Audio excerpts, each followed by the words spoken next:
Journée spéciale consacrée à l'affaire Brigitte.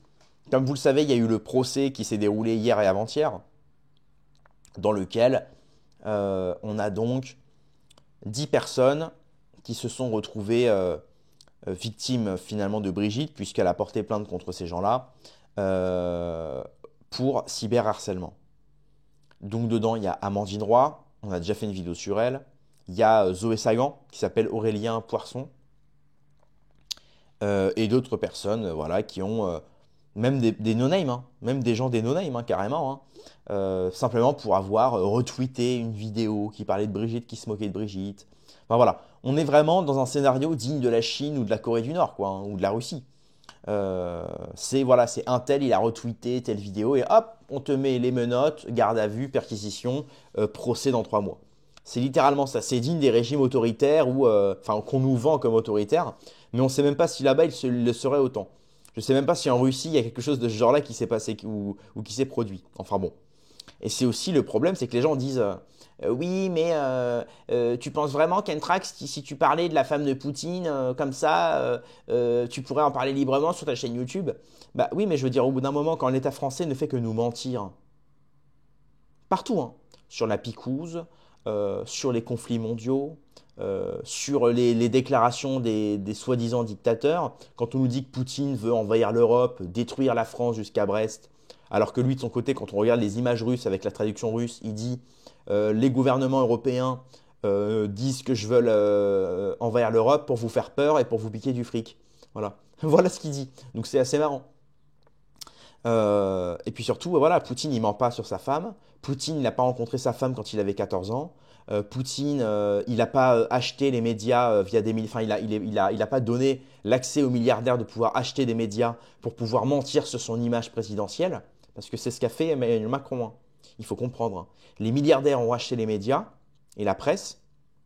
Et ces mêmes médias et presse ont menti en 2017 en déclarant qu'Emmanuel Macron avait rencontré sa femme lorsqu'il avait 17 ans et qu'elle en avait 35, alors qu'en fait, dans la réalité, Macron en avait 14 et sa femme en avait la quarantaine. Voilà. Pourquoi avoir menti? Voilà, tout ça, voilà. Au bout d'un moment, quand votre propre président vous ment nuit et jour, souvenez-vous de l'histoire de la baffe. On a dit que c'était les Russes. C'est de la faute des Russes. Puis 1 heure après, Macron il sort de l'avion. Il dit non, non, mais en fait, c'était de l'IA. Et puis après, on apprend, il parle et dit oui, bon, en fait, on s'amusait avec ma femme. Bah, faut savoir, c'est les Russes, c'est l'IA où on s'amuse avec sa femme. 3 mensonges, quoi, 3 mensonges. Poutine, il ment pas comme ça.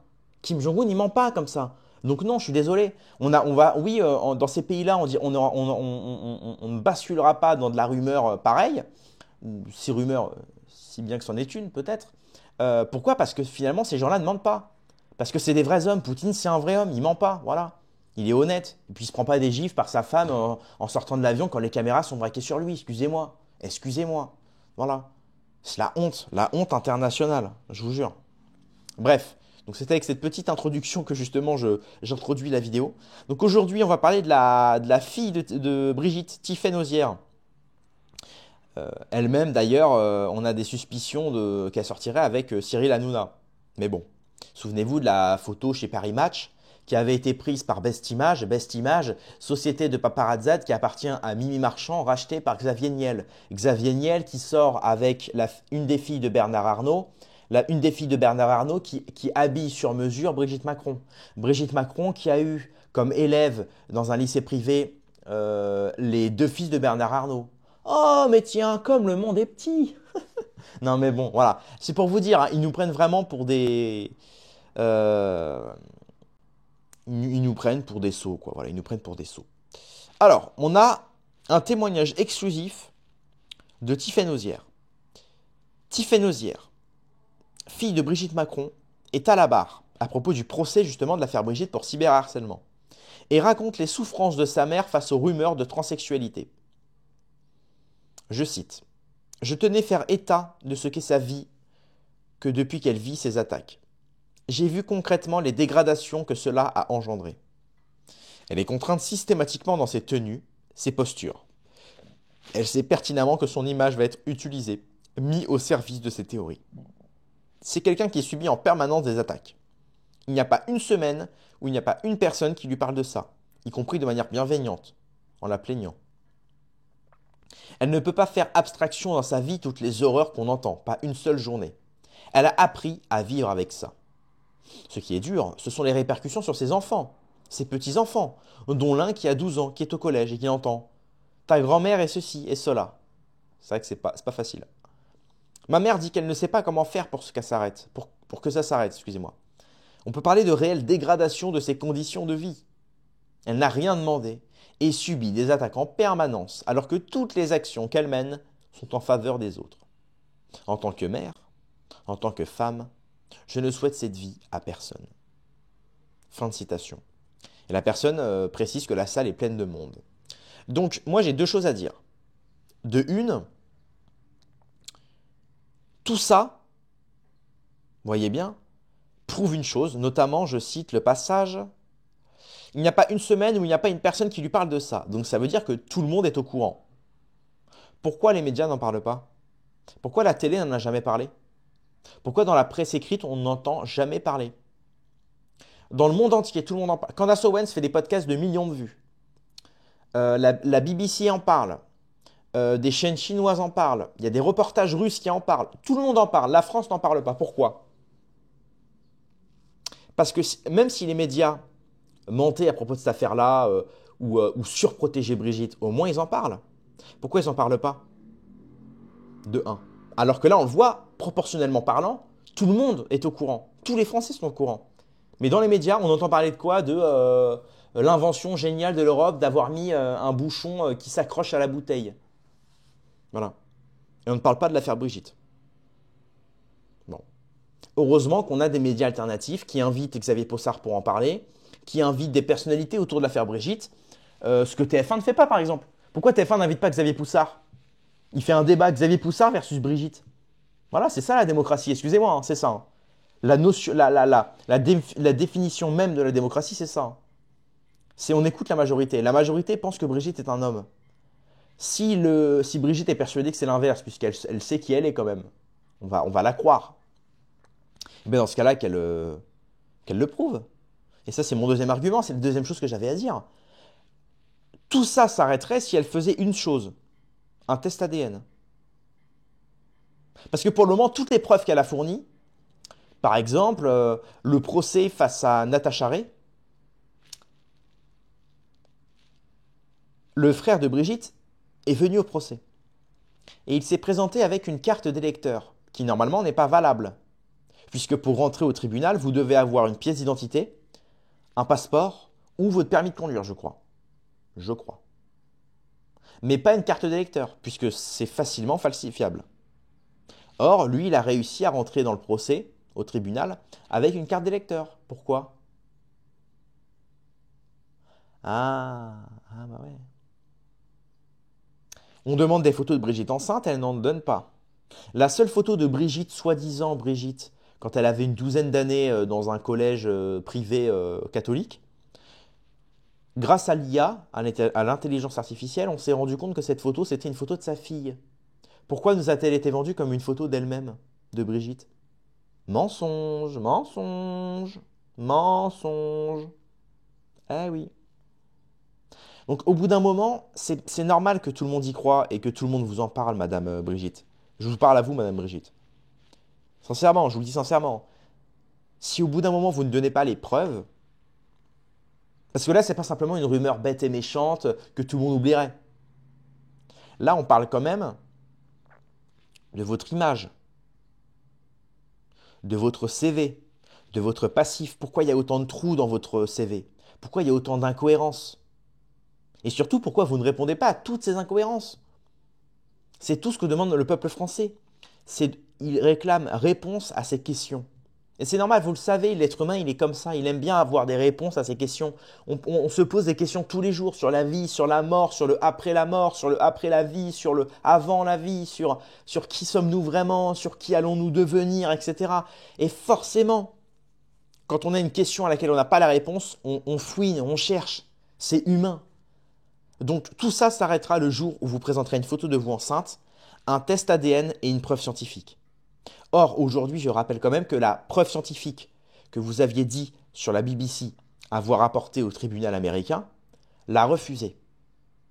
Il a refusé votre preuve scientifique. Donc ça renforce le narratif autour de cette rumeur. Moi, je suis de votre côté, Brigitte. Mais au bout d'un moment, quand tout va à l'encontre de ce que vous dites, ben, je suis désolé, au bout d'un moment, on bascule de l'autre côté, c'est normal, c'est normal. Alors, deuxième chose, là c'est en supplément, je vous fais un petit bonus, hein. C'est comme quand le restaurateur à la fin du repas, tu étais là, tu viens de payer l'addition et il te dit, allez viens, je vais te servir un petit digestif. Gratuit, un petit digestif gratuit. Là, t'es refait. Et bien là, c'est pareil, je vous offre un petit tweet gratuit. Affaire cyberharcèlement de Brigitte Macron. À la barre, Zoé Sagan, alias Aurélien Poison Atlan, s'est lancé dans des justifications aussi grandiloquentes que les révélations régulièrement promises sur son compte Twitter. Grandiloquent, ça fait longtemps que je n'avais pas entendu ce mot. Pour faire court, il a brandi son statut d'écrivain et d'ancien talent scout pour expliquer qu'il s'était lancé, via le compte Zoé Sagan, dans une expérimentation à la frontière entre l'art et la science sociale, voire la science tout court, en créant une intelligence artificielle, la première selon lui. Il a très peu répondu à la question de fond, de savoir s'il croyait en ses théories, comme si ça n'avait pas d'importance pour lui.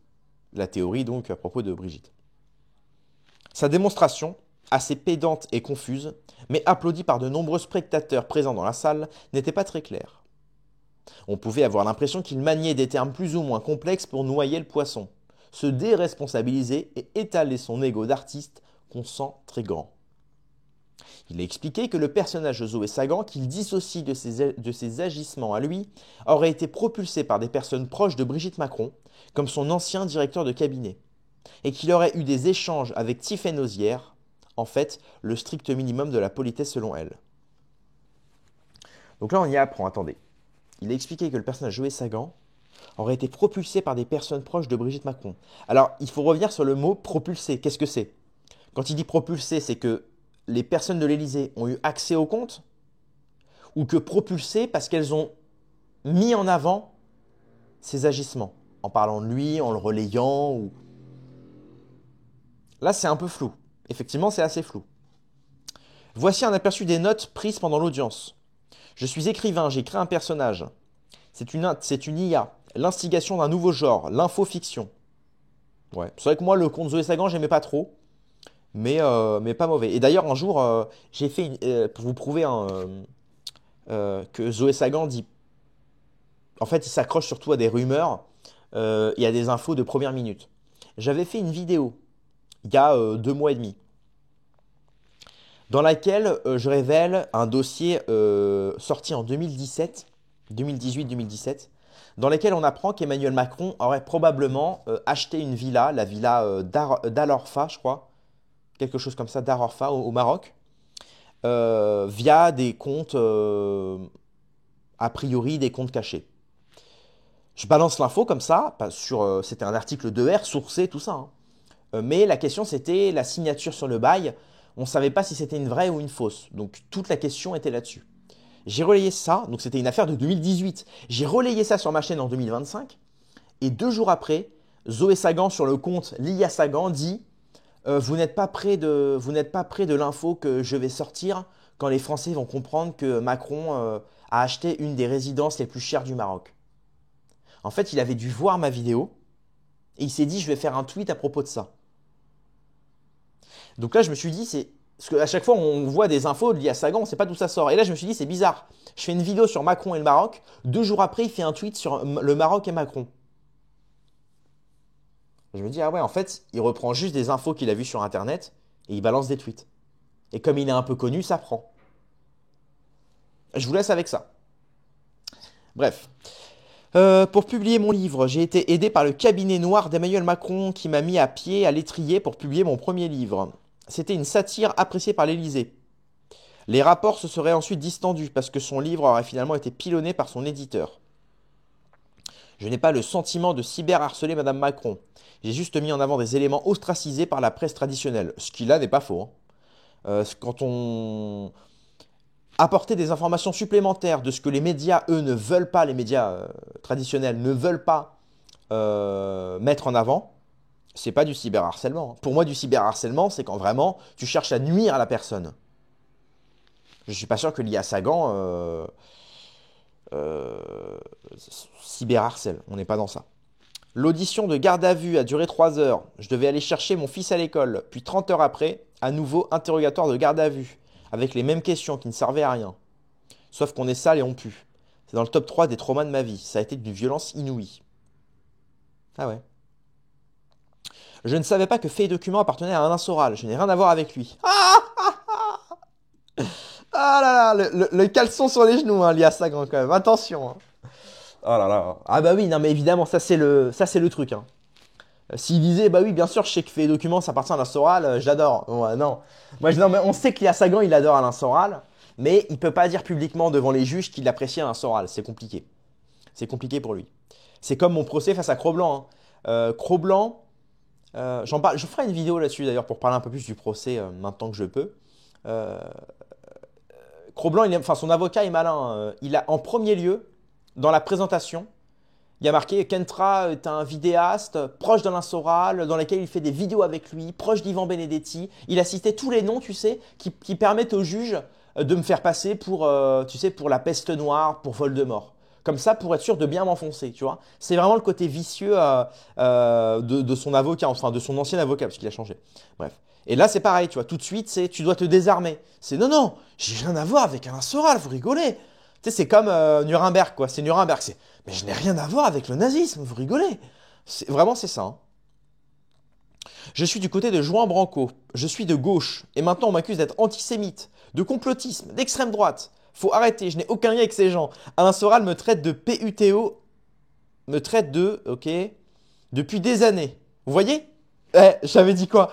Tout de suite, faut te désarmer, sinon t'es mort. Ah non, non, ah non, non, ah non, regardez Alain Soral, il m'a insulté. Ah, j'ai rien à voir avec ces gens-là, je suis de gauche. Non mais l'argument. Mais non mais écoutez, je suis pas d'extrême droite, je suis de gauche. Ah non mais ça c'est terrible. Donc là on voit bien quand même le courage de ce mec-là quoi. Le mec, je peux comprendre que tu sauves ta peau mec, hein. Mais franchement, je préfère un mec comme Fabrice Divisio qui va chez Géopolitique Profonde, qui fait un débat avec Alain Soral et qui dit oui, Alain Soral c'est quelqu'un d'intelligent. Voilà. T'es pas obligé de dire que tu l'apprécies, t'es pas obligé de dire que t'es avec toutes ses idées, mais tu peux dire effectivement que c'est quelqu'un d'intelligent et d'honnête. Et là, on voit ce type-là. Enfin, j'ai tout mon respect à Zia Sagan, hein. Enfin, Lia Sagan. Mais franchement, justifier que t'es pas du côté d'Alain Soral et que t'es pas antisémite en disant je suis de gauche et je savais pas que Fait et Documents ça appartenait à Alain Soral m'insulte, pour moi, tu représentes plus rien, mon gars. Tu représentes plus rien. Je te jure. Qu'est-ce que ça va être son avis sur Dieudonné? Dieudonné, une pourriture antisémite. Depuis 9 mois, je vis avec mon fils de 9 ans qui pense que Macron va mettre papa en prison. Cette affaire fait rire toute la France, jusqu'à l'Élysée. Moi, c'était une réflexion sur l'IA. J'ai le droit d'être romancier et satiriste. On est dans un mélange de genres qui peut paraître certes de mauvais goût, mais c'est le domaine de la diffamation, pas du harcèlement. Ce qui n'est pas faux. Non, là, encore une fois, il a pas tort. La loi Chiappa sur le harcèlement ouvre une porte très grave pour la liberté d'expression. Je voulais réécrire le livre blanc de la liberté d'expression au XXIe siècle. À propos de Twitter, c'est la folie ce réseau, tout le monde dit n'importe quoi, je n'en fais pas partie, il y a une forme de nihilisme. À propos de l'enquête Devenir Brigitte, donc le livre de Xavier Poussard, ce sont des informations d'intérêt public, je ne me sens pas responsable des messages haineux. Malheureusement, Twitter en est rempli. Je comprends que ces publications haineuses peuvent la toucher. J'aurais aimé interviewer Brigitte sur le sujet. Ça aurait suffi à le clore. Ce qui n'est pas faux non plus. Une vraie interview menée par un journaliste dissident mettrait fin à l'histoire. Je vous le dis, hein. Si elle veut venir sur la chaîne d'ailleurs, l'Élysée, hein, envoyez-moi un mail et il n'y a pas de souci, hein. Moi, je ferai tout ce que vous me dites. Je n'avais pas conscience de la portée de cette audience, je ne reconnais pas les faits de harcèlement, mais je reconnais que Twitter est un réseau social toxique. Lorsque je dis que Brigitte n'est pas Brigitte Macron, c'est Zoé Sagan qui parle, ce n'est pas moi. C'est comme Madame Bovary qui n'est pas forcément le reflet de la pensée de l'auteur. Ouais, c'est un peu simple de dire ça, mais il se protège bien. C'est historique qu'un homme se retrouve en garde à vue pour avoir dit que Brigitte Macron n'est pas Brigitte Macron. Si le but c'était de m'humilier, c'est réussi. Je travaille avec beaucoup de petits génies en IA qui, par exemple, arrivent à paramétrer Jules César dans votre téléphone. Je fais comme Elon Musk, qui maintenant lance plein de Zoé. C'était les prémices de ChatGPT. Je faisais rentrer dans l'algorithme toute l'actualité. Vous voyez, c'est ça. C'est exactement ce que je disais tout à l'heure. Il prend un petit peu toute l'actualité, des vidéos de moi, de GPTV, de trucs, de machin, et il balance. Il balance comme ça, sans preuve. Sans source, sans rien, sans citer les auteurs. Donc c'est pas, oui c'est ça, c'est de l'IA mais qui cite pas les auteurs quoi, donc c'est pas très cool. X, c'est comme un bistrot contemporain. Il ne faut pas le regarder comme un média à part entière. C'est notre IA qui détecte que le récit est mis en place par Mimi Marchand, condamné pour trafic de drogue. Sur la rencontre du couple Macron était faux. On avait trouvé une faille. Bravo. C'est une sortie de guignol de l'info contemporain. Ce n'était pas Brigitte qui était visée, mais la marque Élysée. À propos de Candace, c'est une dinguerie pour reprendre le terme de Dupond-Moretti. Pour moi, ce sera l'une des plus grandes stars du prochain siècle. Trump est en train de la préparer à prendre la suite. J'ai été formé pour découvrir les talents. À propos de Poussard, je regrette de l'avoir mis en lumière alors que je déteste Alain Soral et que j'ai contribué à le rendre riche. Oh, ah ouais, mais il y a vraiment... Putain, mais c'est dingue quoi. Alain Soral, c'est vraiment Voldemort quoi. Le mec... Putain, le mec, il se plie comme ça quoi. Alain Soral, la peste. Non mais c'est dingue les mecs. C'est dingue quoi, c'est la peste noire. J'ai toujours eu un coup d'avance sur les phénomènes de société. C'est pas mon métier, Zoé Sagan, c'était mon mur des cons à moi. Ouais, voilà, bon après c'est un peu long quand même. Et là, il y a un dialogue avec l'avocate, avec le procureur. Ouais. J'ai été l'idiot utile. Ouais, ok. Je mettais en lumière les ragots mondains. Ouais, c'est ça. Voilà, voilà. Et il était accompagné de Jean Branco, bien évidemment. Voilà, donc là on voit, bah, retenez bien la tête, hein, vous voyez, on sent quand même qu'il est un peu apeuré, hein. Excusez-moi, hein, avec tout le respect, hein. Regardez. Moi je vois pas, il y a une différence, tu vois, pour reprendre là, parce qu'on voit qu'il s'est moqué d'Alain Soral là. Tu vois, il y a une différence, c'est qu'Alain Soral, quand il va à ses procès, il se pointe avec le t-shirt Goy. Et là d'ailleurs, il a encore été condamné à 40 000 euros d'amende récemment, un an de prison en France encore. Maintenant ça va lui arriver en Suisse, tu vois. Et il trouve tellement pas d'avocat qu'il va devoir se défendre tout seul, tu vois. Donc pour répondre à toi, Zoé Sagan, la fin à Aurélien Poisson, je n'ai rien contre toi. Tu peux dire ce que tu veux sur Alain Soral, c'est pas mon père, hein.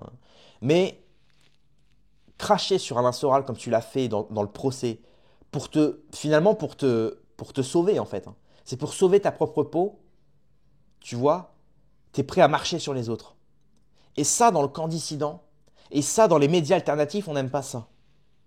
Je pourrais, si je veux, cracher sur les autres youtubeurs actualité ou tous ceux qui me font un petit peu d'ombre. Non, moi je les soutiens, je les mets en avant.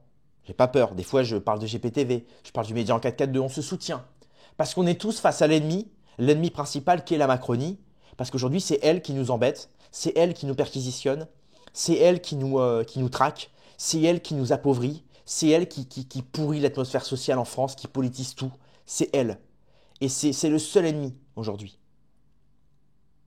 Et toi, t'es là pour sauver ta peau, pour une affaire en plus de rumeurs, t'es prêt à cracher sur Alain Soral, sur Xavier Poussard en plus. T'as même dit, je regrette de l'avoir mis en lumière, etc. Et voilà, là, on le voit sur ton visage, quoi.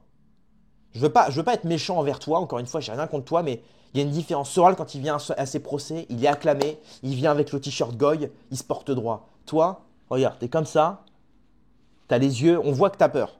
Alors c'est peut-être ton premier procès, bon bah voilà, je peux comprendre. Mais franchement, pour un premier procès, rabaisser les gens qui t'ont soutenu, qu'est-ce que tu veux que je te dise? Moi, franchement, voilà, je suis très déçu de lui. Parce que pourtant, il dit des bonnes choses, il a des bonnes informations, etc. Mais là, franchement, ça me dégoûte. Bref, c'était pas forcément le thème de la vidéo, on parlait plus de Tiffen Ozière, mais on a dérivé sur Zoé Sagan. Il le fallait. Voilà, voilà. C'est tout pour cette vidéo. Merci de l'avoir regardé. Dites-moi votre avis en commentaire. Rendez-vous dans quelques heures ou à demain pour une prochaine vidéo. Paix et amour sur mes amis et mes ennemis. Et surtout, surtout, sur mes ennemis.